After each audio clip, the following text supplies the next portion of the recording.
We are live. We are. Yeah, we're live. Bear with. I seem to have lost my messaging. Don't you just hate technology? Good evening, everyone, and welcome to the Planning Subcommittee meeting on Tuesday, the 4th of May, 2021, at Hertford Town Council. Item 1 on the agenda is to just confirm that this is being recorded live on YouTube. Is that correct, Nick? This is correct. Yes, Chairman. Now I've got to find my agenda. Bear with. It's going well. I apologise. Item 2 on the agenda. Any apologies? Nick, do we have any apologies? Chairman, no apologies. Item 3 then. Any declarations of interest? So I'm gathering that there's no declarations of interest, and therefore we can move on to item 4, which is to approve the minutes of the last committee meeting held last week, in fact, which have only just been issued. So any observations regarding the last minutes? No, I just propose that the minutes as read be passed. Thanks very much. Proposed by Councillor Lynch. Thank you very much. Seconded by Councillor Toega. Thank you. Just for the sake of a good order, we'll vote on those minutes. Is Councillor Pinkham, were they a true and accurate record? How would I know, Councillor Cinnamon? Ah, indeed, you were not there. Indeed. Thank you. Well spotted. Okay, so I believe you've noted the votes, Nick.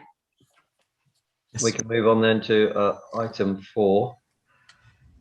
Item 4 sorry, I beg your pardon. Item 5. Are there any matters arising not dealt with elsewhere? So that's paper A.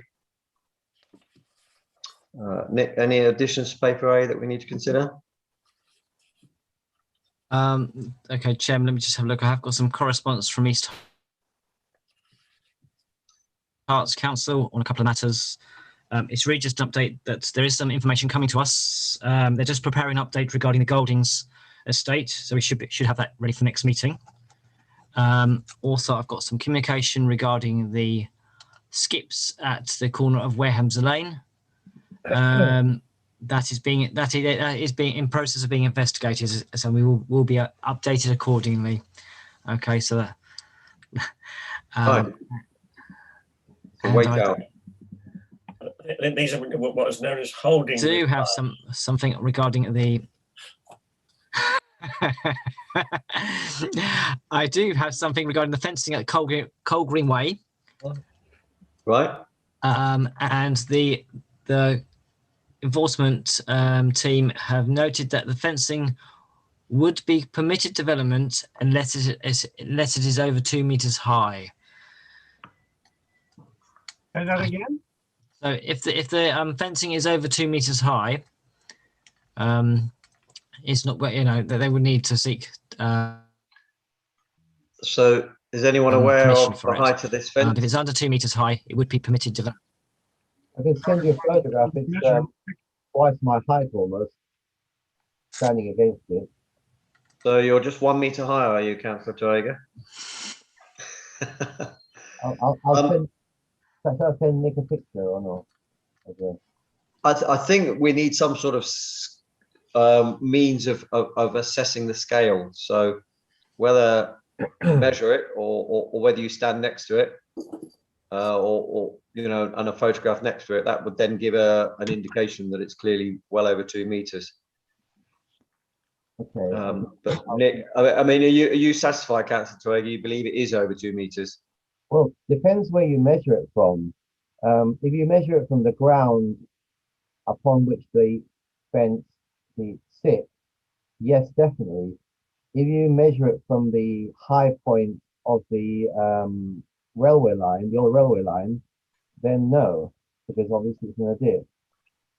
So, I think it's the ground that counts. I think it's the ground that counts. So, Nick, I think Councillor Toega, I don't want to put words in your mouth, but are we of a view that we should go back now to the enforcement officers and say that we believe it is over 2 meters. Yes, but I can send so I send the photo there. Basically, I couldn't measure it because it's too high. I mean, I have a, You can't reach the top. Well, that's clearly more than 2 meters.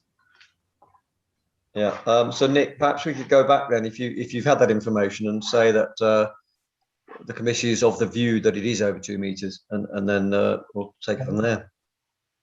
what does Peter say? Or? That planning permission is required. Now, you know, the question was asked, do they have planning permission for it? So really now we're in a position, I think, Nick, to go back and say, the committee is of the opinion, let's not be definitive about it, but we're of the opinion that it's well over 2 meters high. What they have is they put sleepers. Basically, the fence is in two parts. It's got about 60 centimeters worth of sleepers, and then the fence is higher above them. Sits on top of the sleepers. Yeah. But you still, I would think you measure Yeah. from the ground. Yeah.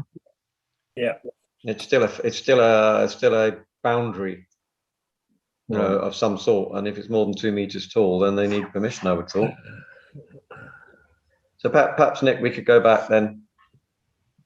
So is that all the items then on paper A that need addressing?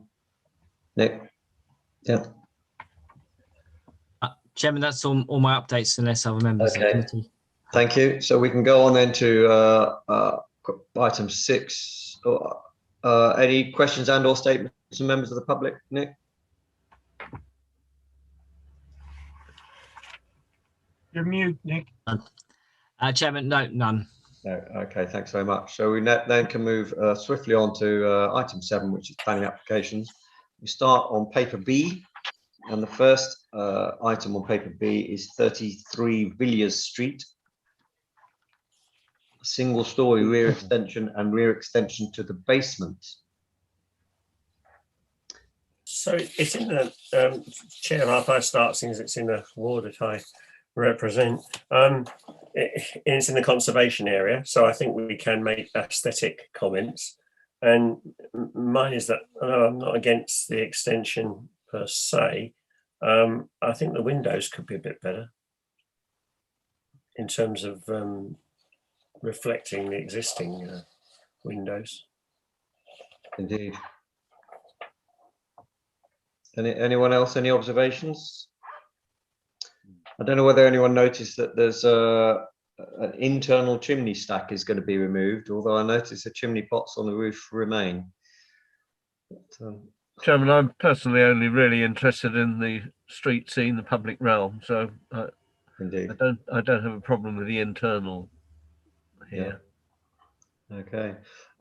So Nick, I believe this, the committee would wish to see fenestration that's more in keeping with the existing windows and those are on adjacent properties. They've made some attempt with the is it called soldiers over the brick soldiers or whatever they call them, Yeah. right? Over the windows, but they're then put in windows that are nowhere near matching those existing. Okay, we then move on to Expo House, Mead Lane.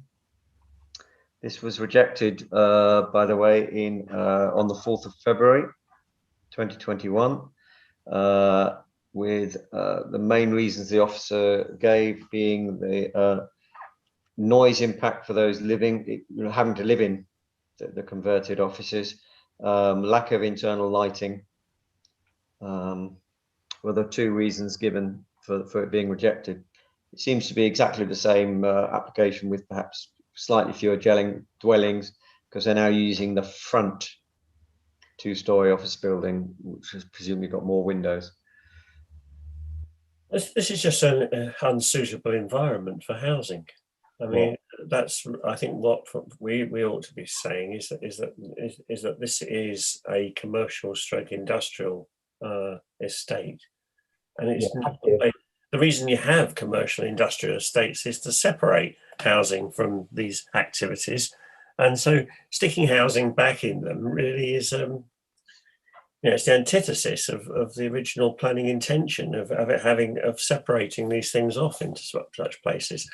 And it's back to the 18th and 19th centuries. We shouldn't be doing this. Indeed. I'll say I Any agree other with- observations? Councillor Lynch? No, I agree with Rob. So Nick, the committee object to this application. Hertford has sufficient properties of this type already, and in fact there is a surfeit. There's an excess of these type of small dwellings.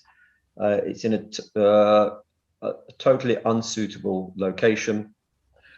There's lack of amenity for residents.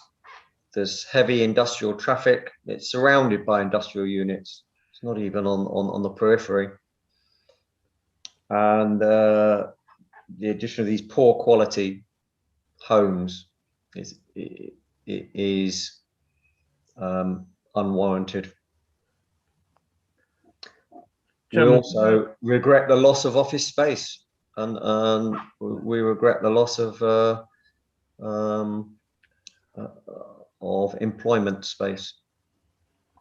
Councillor Ruffles. I was just going to say something a bit presumptuous, but I just wondered whether at the very beginning, when you say we have a surfeit or something like that, it would be better to phrase it to say that we don't have a need, which I Right, think that's is helpful. a little less easy to challenge. Councillor Ruffles, that's most helpful. Yes, so perhaps we could change that wording to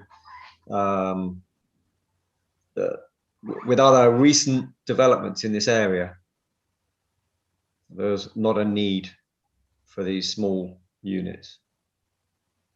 I'm wondering whether someone can advise. I'm not sure why they're needing to apply for permission. I thought that there was this very regrettable ease of not needing planning permission to convert offices to. Yeah, it's not a full application. I don't know what ODPN stands for, Nick. I thought it was outline development or something. Yeah, it's a sort of change of use. So they do have to get permission for change of use. And that's what we're objecting to, frankly. That was what we've objected to not having a say in. It's not relevant here because they have applied and there must be a reason. But for example, on Ware Road, the old Addis building was converted without the need for planning permission. What they did have to apply for was a little extension, but the whole building was converted. Regrettably, in my view, and that's where our substandard accommodation is being, put into the system, the housing system. But I just wondered why there was a need here and there hasn't been elsewhere. That was all. But it's not relevant to our comment. No. Unfortunately, Councillor Ruffles, I'm much younger in the tooth. No, I shouldn't say that. I'm not aware of why. No.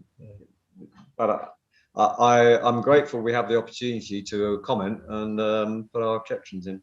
Yeah.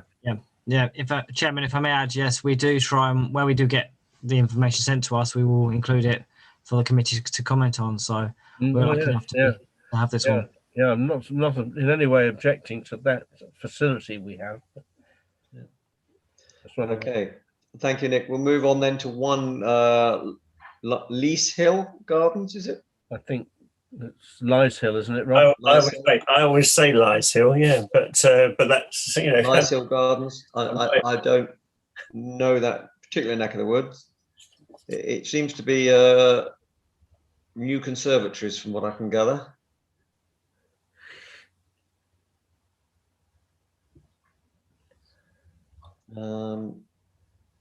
So a rear extension to a detached garage. So interesting concept. Any observations? I don't think so. So I think it's a no objection, Nick. We then move on to the Bridge House, North Road, an application for an advertising hoarding. Does that sort of imply that it's going to be there for rather a long time? Because These sites can take up to 2 years, can't they? it's been there quite a while now. Well, they've Sorry. got planning permission now. I don't know whether you remember, we've seen it several Yeah, times. yeah, indeed, I do. The access points have been revised, and Yeah. basically I think there's 6 dwellings going in, isn't there? As I recall. I've no objection to the advertising hoarding. No. Quite proportionate. No. Quite, so then we move on. I'm sorry, we're happy with the hoardings, or we have no objection at least. We move on to 141 Ware Road, and this is a proposal for a single-storey rear extension. In the conservation area? It is in the conservation area. I mean, it can be seen, obviously, from the meads, but personally, I have no objection to this. Any other observations? No. So Nick, that's a no objection. If we could then move on to 21 Woodlands Road. This is a single-storey side and rear extension with a new rear patio. So this is on a semi-detached, one side of a semi-detached property. And the proposed extension takes it right to the boundary. And I'm just looking at the house next door, seems to be right to the boundary. So Number 19, yes. I guess one could argue there's precedent. Yeah. Yes. Not that everyone has to be considered on its merit. But, Point number 23, the now ended terrace. well, that's the only other thought was that at the moment it's a symmetrical set of semis, and obviously this is slightly unbalancing. But is that grounds?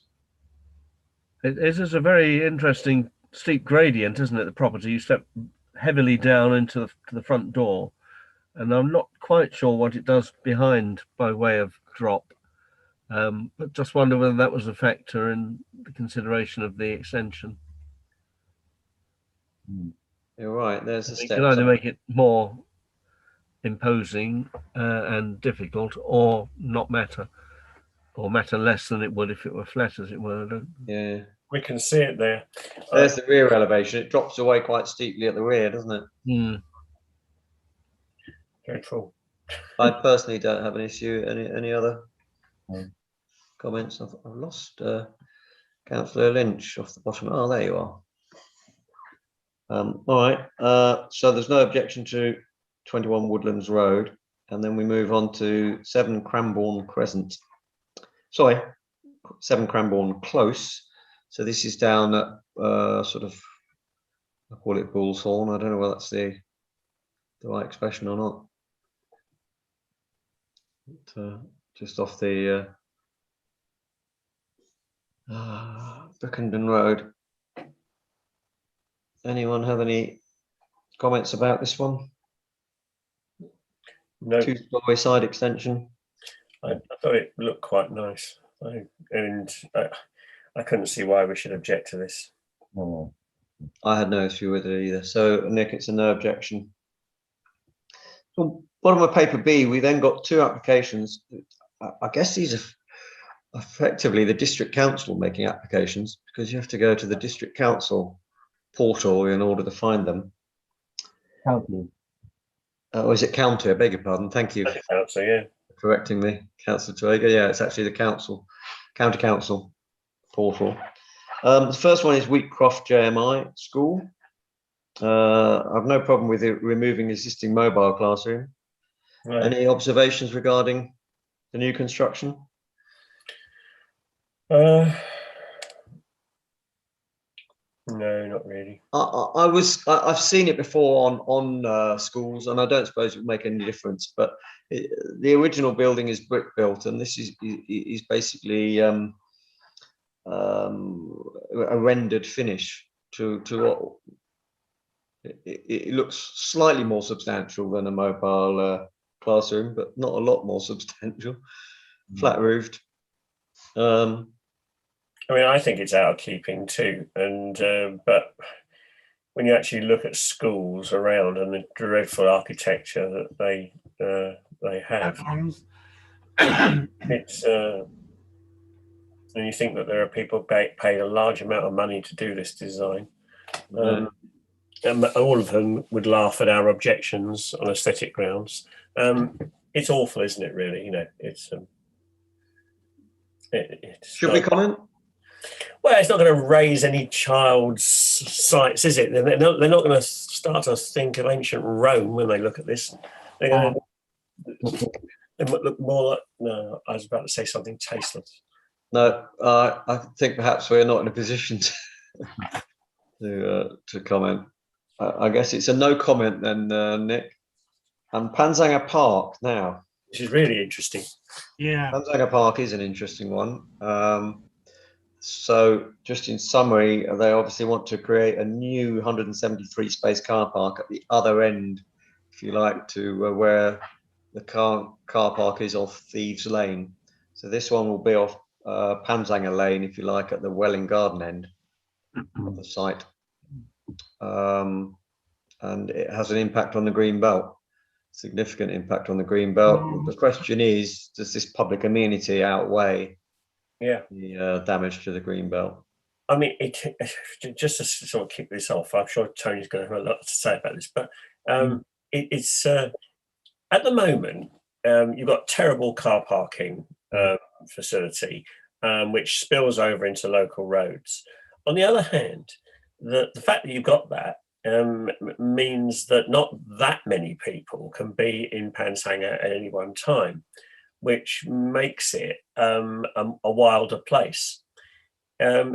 This will change everything, really, in terms of Panzanger, that you'll have more people in Panzanger. Sometimes you will have 200 or 300 people in that space, which at the moment is quite a wild space and will cease to be like that. So it's changing it into a very much a country park type leisure facility, which obviously is has got its own advantages. But it is a very big change in character, I think, that they're planning for that space. Well, I think we've got to ask ourselves: is it a necessity, given all the refurbishment, for the want of a better word, and the rebuilding and the extending that's going on in the surrounding areas? I don't think it'd be a bad thing. I understand and totally accept where you're coming from. And I think the guidance would be from the car park as to where people could, should, and wouldn't walk, would be something that would have to be inserted along with and in the area of the car parking. That's simply how I feel about it. Councillor Ruffles. Well, I much the same. I respect Rob's comments; they're very important. But I wonder.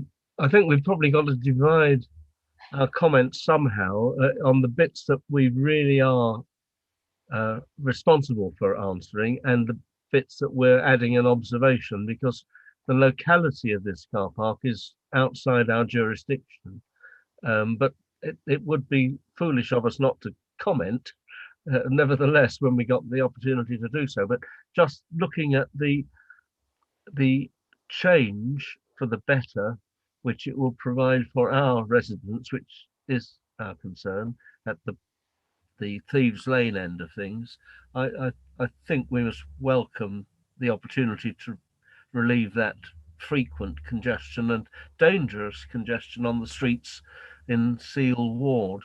So just purely from that point of view, the size of the car park, I hadn't actually weighed up in the way that Rob has encouraged us to, about the increasing number of people walking in the country, quiet country park. I'm pretty sure the car park is intended to accommodate future use, and the future use is the development of the whole estate into what is actually called a country park, including in particular access to the site of the former house and the orangery, where there were intentions when I was part of this to do all sorts of interpretation boards and perhaps actually set out the footings clearly for people to see at the house and emphasize that particular attraction. And there is in this application reference to the mobile catering facilities and that sort of thing, all well away from us and facilitating the development of the park. If someone was like Tony or Rob were going to talk about the overuse of the park for footfall for pedestrians generally, I would be sympathetic, because I think that is a factor. But I'm pretty sure the car park and its size is designed with a future in mind, and that future would be linked particularly to the facilities that aren't there at the moment up at the stables and that end and the house, because they're all at that end of the park. Yes. Sorry, I waffled. Councillor Torrega. Yes, I mean, it's interesting what Rob says. I may surprise you here.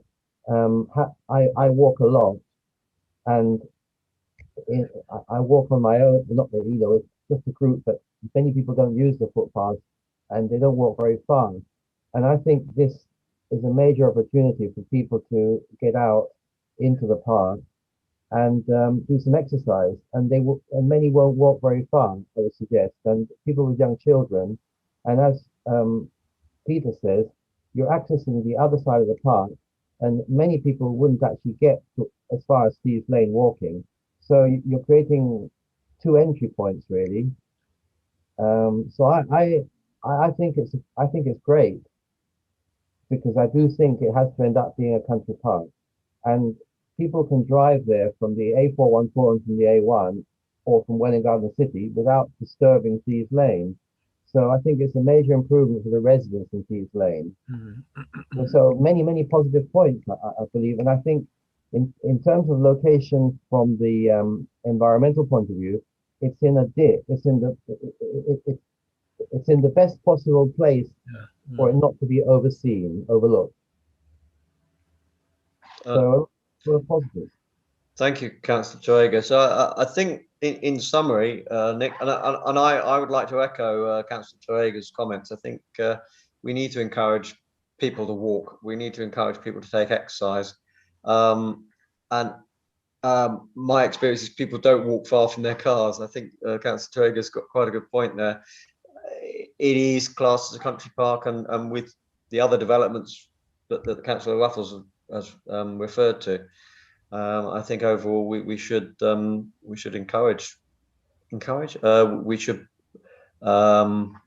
welcome, if you like, this structured, and considered, development of facilities to open it up for public use. I understand where you're coming from, Councillor Pinkham, but I'm with Councillor Torrega. I don't think many will make it to Thieves Lane. Well, I wonder whether you shouldn't get me wrong about this. I'm not 100% against this either, but I think we ought to recognise that we're changing something here. It's not going to won't be the same. I wonder whether the Thieves Lane car park will remain open. Well, I was about to ask that question. And again, I've got open mind about that too. The other thing I'm wondering about is whether we've got any formal consultative relationship with the people doing this work, because I'm not picking up on the involvement of ordinary people very much in this. Or have I missed something here, Tony? Well, the Panshanger Park Association is quite strong, and they will no doubt be representing. One thing I was going to say, that I would like it to be signposted from the A414 rather than through Seal. Yeah. I don't want them to go up Helen Road. I'd rather them to join from, because they don't go driving past any houses then if they go from the A414. Indeed. Does anyone have any observations regarding the Thieves Lane car park? Do we see this superseding it, or do we see it being an addition? It's only a rumour. I hear that they wanted to make it for easily accessible, sorry, disabled people access only. What, the Thieves Lane?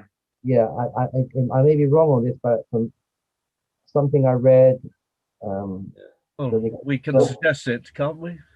sorry, What would our position be? Would we like to see it closed? Would we like to see it restricted for disabled use only? What's the committee's view? not sure. I I'm think not just sure restricted for disabled use, I would support. Because all that will happen is people will continue to park on Thieves Lane, Yeah, and well, you know it's, think as we that's know, where we very need- dangerous. We need accompanying restrictions on parking on the highway. Almost a separate issue, but a very important consequence, I think, is when the facility is there at the other end of the park and you're already on four wheels, you should drive there and be prevented from parking on the roads close to Thieves Lane. Yeah. Right. I think I there's a put- bit of well, yeah. yellow lining, sadly. I I put that noticed one over the hill. Sorry, I Councillor noticed on Lynch. one, sorry, I noticed on one of the previous displays Nick had up that there was a parking machine for paying. Yes. Yeah, so I dare say they will be sprinkled across this new proposed car park, and there'll be people that will do their best wherever to avoid by parking somewhere else. So I agree that we should have signs up saying that it's restricted and not allowed in particular areas where it is happening at the moment. I think that should form part of our comments as well going forward. So overall, then, Nick, I think we can say that that the committee welcome this development with its siting to minimise the impact on the green belt. The committee would wish to see stronger parking enforcement around Thieves Lane to ensure that this facility is used. And consideration might be given to restricting the Thieves Lane car park for disabled use only.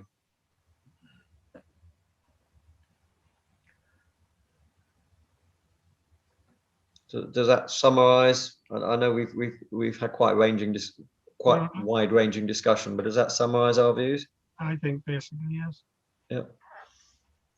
Okay. Thank you very much. We'll move on to paper C, 12 Magnolia Close, which is removal of a conservatory and construction of a part single-storey, part two-storey rear extension. So Magnolia Close, I think, is up in Foxholes. Yep. I personally had no objection. Any No. comments? So Nick, to save, thank you very much for bringing that up, but there's no objections. We need then to move on to 46 Buckwells Field in Bengio. This is just on the way out of Bengio, isn't it? On the left. And this is a single-storey rear extension and a rear box dormer. I think that sums it up quite well. And a third floor side window. Yeah. So who wants to kick off on the box dormer? I'm guessing that's going to be worthy of discussion. I hated this actually. I don't know what other people feel. So Councillor Truega, perhaps you could expand a little bit on that. This is a new estate, and there's a kind of uniformity about it. And I think whilst it's not in a conservation area, I think that should be preserved. And this monstrosity sticking up on the top of the roof will lead to other developments, and I just think it's overdevelopment. That's all. And the single-storey rear extension, is that's okay? I think it's difficult to tell, but I think it's okay as with other terrace houses. It's not too big, is it? No, it seems to be reasonably proportionate. It's okay. Are we generally of the view that this rear box dormer is out of proportion and represents overdevelopment The of trouble these. is, in recent times, there have been a lot of box dormers that have been inserted within the Benjo area. I suppose it's the actual location that it's in. But this already has a second floor though. This is already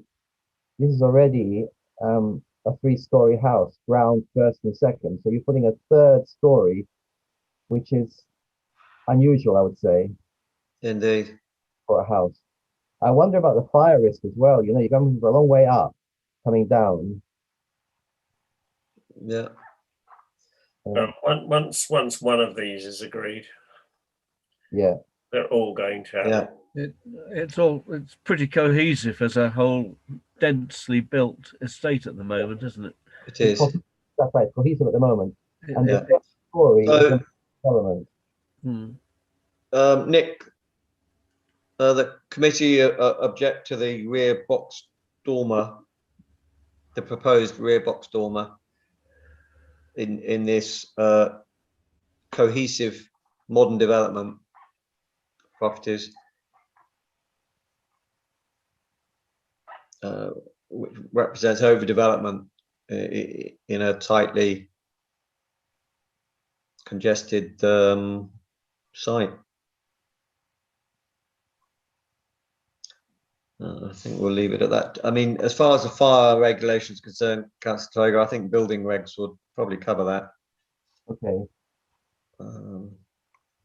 It's a long way up. It is, but I know along from me that they've converted their roof space into, you know, third floors, and as long as the stairs are wide enough and all the rest of it, I think it still meets building regs. Okay. So we move on then to 58 Foxholes Avenue. So this is construction of a single story side and rear wraparound extension and a front porch. Now the location of this property is on the end of a row of properties that sort of abuts Brazier's Field. I don't know if people know the top end of Foxholes Avenue. So it's actually quite a prominent position, the site itself being sort of the end of a row of houses. So does anyone have, and you can see that from the site location. Oh, just got away from us there. It's on the end. So Foxholes Avenue is actually at the bottom of the. It's pretty much where the cursor is now. Is Foxholes Avenue, and then Brazier's Field wraps around the back of these properties. Any observations? Sounding like not. Okay. It's just like tacked on, isn't it, on the side? It is. I mean, I suppose if you want to say anything, you know, that flat roof is quite out of keeping. But, Yeah. and it particularly so because it sticks out at the side. So you have something that looks really strange. But it's not in the conservation area. No, it's not. But it is out of keeping. Yeah. So we could just make a comment then, Nick, that the proposed rear extension, the flat roofed rear extension, is out of keeping with the, what's the term of these roofs? Pitched roofs, is that correct terminology? With the pitched roof lines of adjacent properties in quite a prominent position on the end of this row of houses.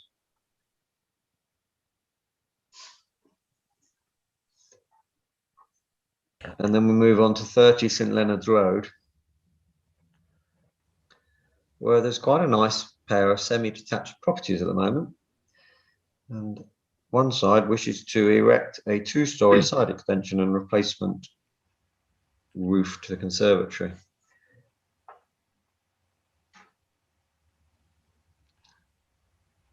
So the plans don't really In the We've conservation got area. that front elevation. It's important that it does continue to look nice, and look at that, it really doesn't it? Well, so again, that doesn't really do it justice. Even the existing front elevation, there's sort of the detailing of the window and front door surrounds and so on is played down quite a bit. But when you actually see it in the flesh, the two properties are sort of pairs at the moment, and this is going to this side extension just doesn't really fit the existing properties.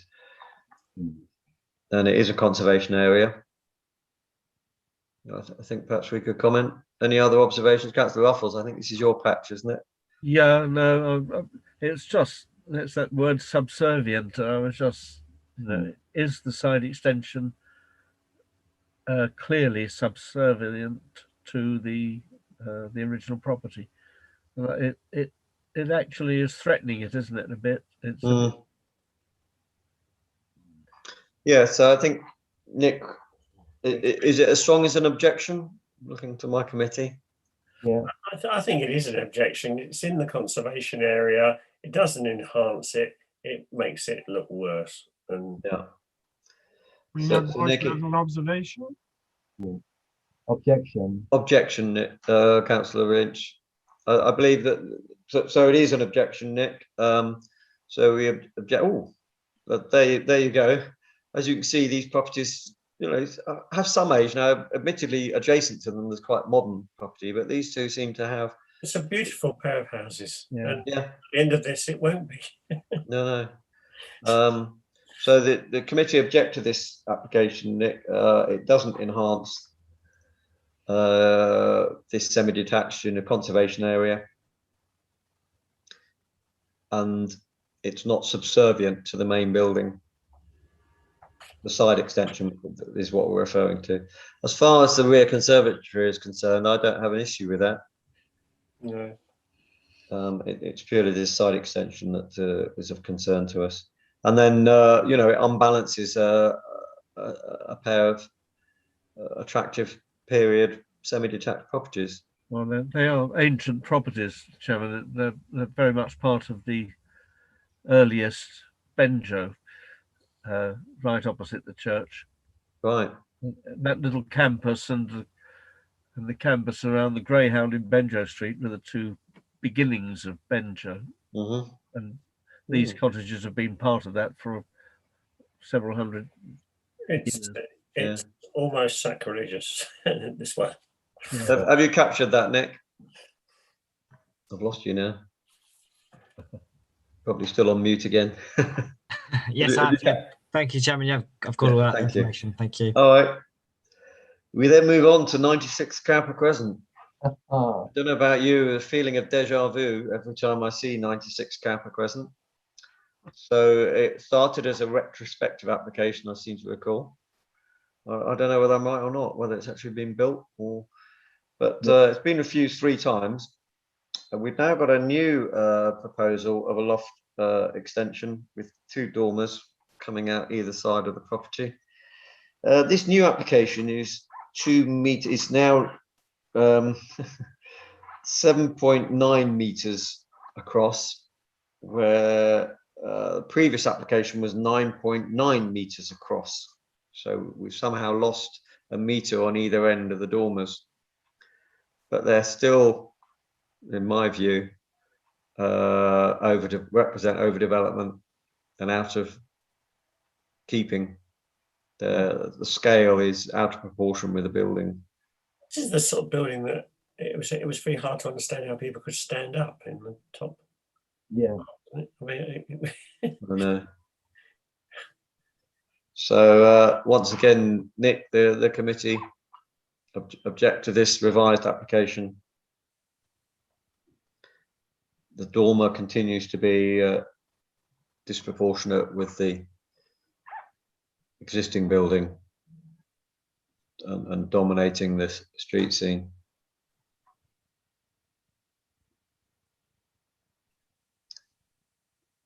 And then we move on to Foxholes Farm, where they built 4 barns and are now seeking planning permission to keep their 4 barns. Isn't this typical Foxholes Farm? Take your existing agricultural buildings, turn them into something else, and then find you need some agricultural buildings for the non-agricultural purposes that you. Well, they are quite clearly indicated as being exactly for this purpose. Yeah, how much longer? Right. Whilst they're beef, well, they've got beef herds there. I suppose they will continue to use them. What can we do about it anyway? It's Not a lot. I'm greatly But the limits of my understanding of Greenbelt legislation in terms of necessary farm buildings. Provided Really, I don't feel myself qualified to know whether they're necessary or not. Aren't they beautiful though? They really do enhance the green belt, don't they? But it's sort of an area of scrubland anyway. At the evil moment. I don't really necessity. know that corner. Yeah, I do know it is. Anyway, it's probably just not worth our while to pursue it. No comment. Mm. I'm looking for any other indications. Nick, I think it's no comment. Oh, unless Councillor Ruffles, sorry, you're muted, Councillor Ruffles. No further comment, really, Chairman, except that that fundamental one. There were barns which might have been suitable for the purpose that have been repurposed, Removed. I don't think they ever had anything quite as grand as the barns we're looking at here, but Right. so perhaps we've enhanced the facility. Yeah, as a working farm. Mm. So it's a no comment then, I think, Nick, and we move on to 78 to 80 Mangrove Road.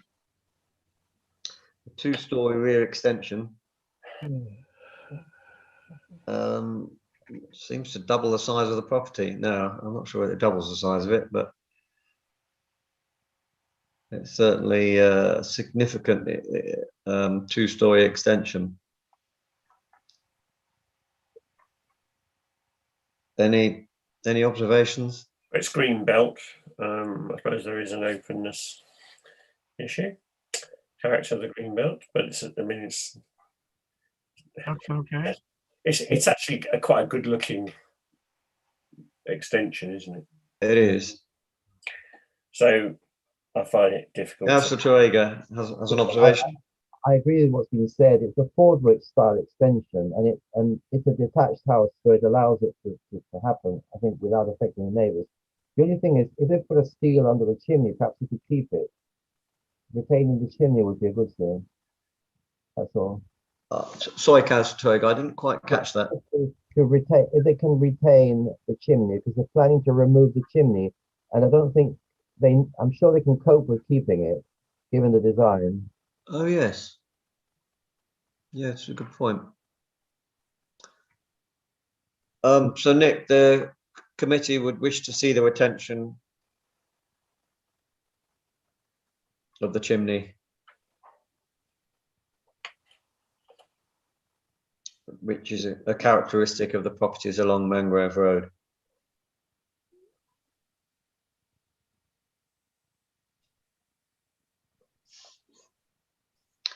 And then we move on to 70 Bullocks Lane, which is a conversion of the garage to a gymnasium. And it's a conservation area. It's hard to really hate this. It's got do you know it has a bathroom in it, or a limited bathroom in it? If I was having a gymnasium, it would be the shower that I'd want, really, more than anything else. Just surprised me a bit. I'm deeply suspicious it's actually not a gymnasium at all, but a granny flat or a. Are we able to see the plan, please, Nick? I didn't spot that. It's got a toilet in it. If you look at the floor plan here in the corner here, so if you were really going to use it as a gymnasium, it wouldn't be the toilet and hand basin, you'd really have a priority list, I would have thought. On the other hand, if you were going to use it as teenagers, den, then I mean, I don't know whether this is possible, Chairman, but I mean, I think we should simply say that it shouldn't be used as a dwelling. Absolutely. But otherwise, I find it difficult to object to it. Yeah. Loss of parking. No. It's a long No doubt there's a driveway they'll park on Hmm. because it's at the rear of the property, isn't it? Hmm. Although is it accessed? No, where's it accessed from? It's from the front, isn't it? Is it? Yeah. Okay.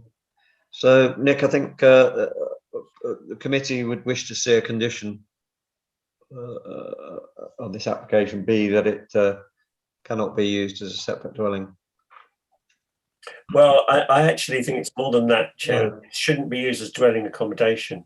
Should not be used So, for residential. It's not going to be used for nannies or For any form of residential. any form of residential accommodation. Yeah.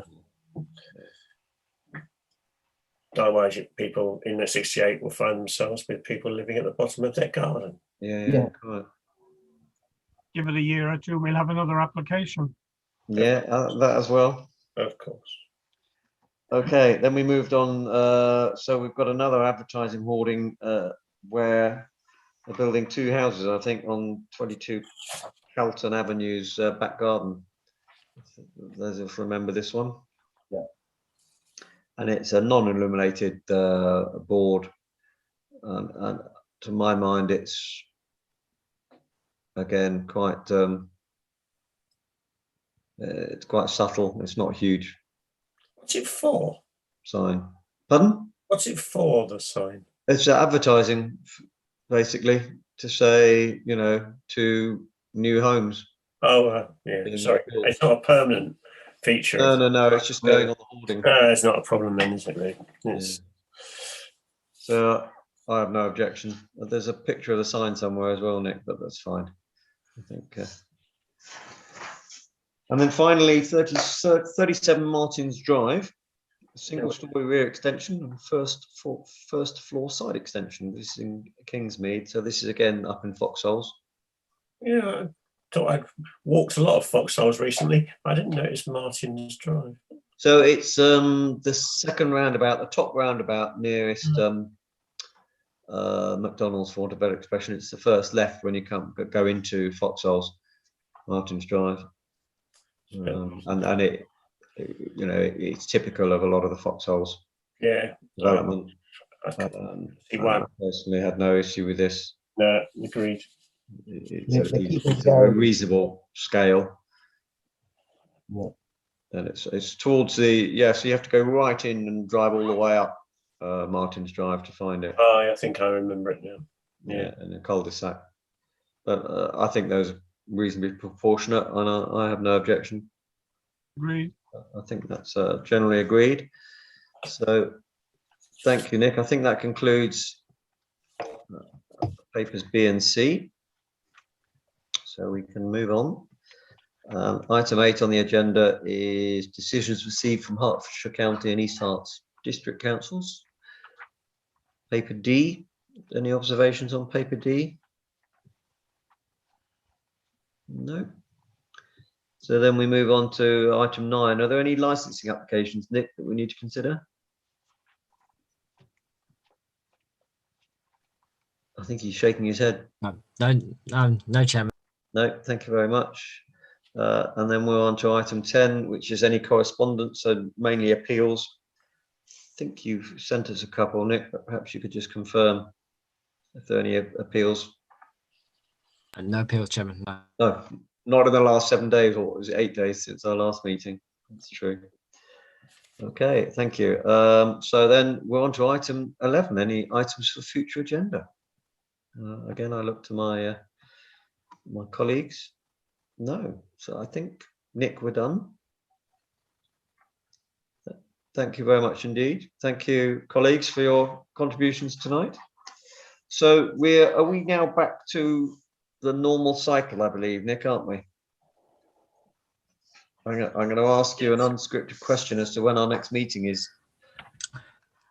Chairman, our next meeting is fortnight's time. Oh, So it is. a fortnight, well, just under a fortnight because it'll be a Monday. So Indeed. With tea and biscuits. technically, It will be a physical meeting. Is that correct now? but, Are you going to confirm that? yeah, it will be confirmed, Chairman. So yeah, the exact nature of the meeting will be confirmed, and there'll be some information sent out to all members. Okay. Will those still be on YouTube live? I do hope to try and get them to be streamed. Yes, subject to the technology allowing me to. Indeed, I Yeah. understand that. It's a really good thing, actually, but I don't know how you would do it, Nick. If we're all sat in the same room, you'd have to have some sort of camera set up. I'm not sure how it would work. If we're sat round the table, socially distanced, are we? Or You'd have to have the sort of thing as that we're familiar with in court, council cinema, with a number of camera angles all set up in advance. I don't reckon it's doable. It would be a very basic camera operated by myself. Indeed, it would. I think it's more the voices that, as long as we can be clearly heard, I think would be the issue. I'm also just thinking out loud about social distancing and our ability to see the screen if we're looking at applications. So I don't know whether we could have two screen at each end of the roving room table. I'm thinking out loud here. Yes, well, actually, I have a discussion. Actually, I'll turn the YouTube off because I think we've finished the meeting. Official meetings are, I should say, Right. goodbye to members of the public and turn that off. And Indeed.